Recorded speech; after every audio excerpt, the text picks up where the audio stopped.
Hello' cutie ক'ৰবাত যাব পালে যে মনটো ইমানেই ভাল লাগে। কট্ৰিচকৰ বিচাৰি বিচাৰি বহুত পুৰণি এটি কুৰ্তা ওলালোঁ। ভাবিছিলোঁ বেবী হোৱাৰ পাছত নহ'বই চাগে, কিন্তু হৈ গ'ল। মোৰ মাজনীজনীক দেখিছে নহয়, তাইক এনেদৰে ৰেডি কৰাই দিলোঁ। কমেণ্টত জনাবচোন দেই কেনেকুৱা লাগিছে।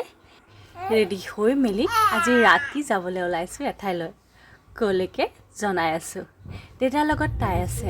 তাৰপিছত আমি উঠিলোঁ গাড়ীত আৰু এনেদৰে পালোঁগৈ খাৰখোৱা। খাৰখোৱা ট্ৰিপ আজি কোনে দিছে গম পাইছে? পিকিয়ে। আৰু সেইকাৰণে আমি লৰালৰিকৈ ঘৰৰ গোটেইবিলাকে ৰেডি হৈ পালোঁগৈ খাৰখোৱাত। ফেমিলি ডিনাৰ বুলি ক'লে সঁচাকৈ বৰ ভাল লাগে। তাতে যদি মাহীয়েক, আইতাক আৰু ককাক থাকে, মোৰ টেনশ্যনেই নোহোৱা হৈ যায়। কাৰণ বেবী ধৰিবলৈ অনেক মানুহ আছে। তাতে মাহীয়েকে আৰু বেবী পালে কোনো টেনশ্যনেই নাই। সকলোফালে ঘূৰি লৈ ফুৰাব। মই যেন কেৱল হাতত মোবাইলটো লৈছোঁ, ইফালে সিফালে ভিডিঅ' কৰিছোঁ, বেবী ফটো উঠাইছোঁ।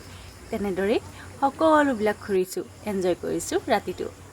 এনেদৰেই হৈ গৈছে আমাৰ অৰ্ডাৰ কৰিবৰ সময় আৰু আমি খাৰখোৱাৰ ভিতৰত বহি আলোচনা কৰি আছিলোঁ যে কি অৰ্ডাৰ কৰিম, কি অৰ্ডাৰ নকৰিলে ভাল হ'ব।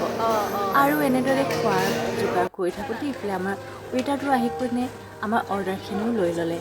আৰু আমাৰ মাজত আহি গ'ল ডিলিচিয়াছ খানাৰ বস্তুবোৰ। সঁচাকৈ ক'ৰবাত ওলাই যাম বুলি ক'লে মনটো যে বহুত এক্সাইটেড হৈ থাকে।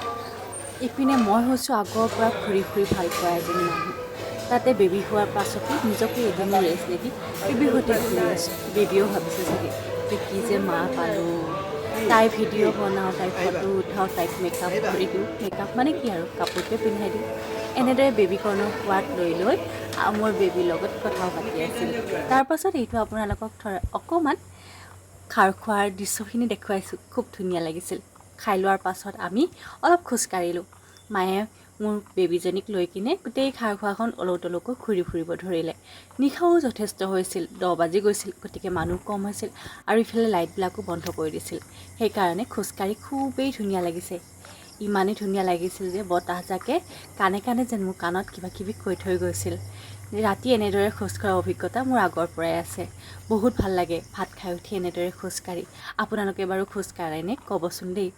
তাৰপাছত যেতিয়া ৰাতি বেছি হৈ গ'ল, সকলোৱে ক'লে যে ব'লা ঘৰলৈকে গুচি যাওঁ।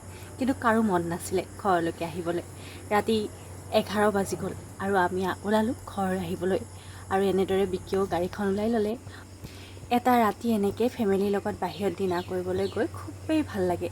আপোনালোকৰ এনেকুৱা অভিজ্ঞতাবোৰ মোৰ কমেণ্টত জনাবচোন দেই। আৰু মোৰ ভিডিঅ'বোৰ ভাল লাগিলে আপোনালোকে লাইক আৰু ছাবস্ক্ৰাইব কৰি দিব, লগতে শ্বেয়াৰো কৰি দিব। মোৰ আৰু বেবী ভিডিঅ' এনেদৰে আগলৈ আৰু আহি থাকিব।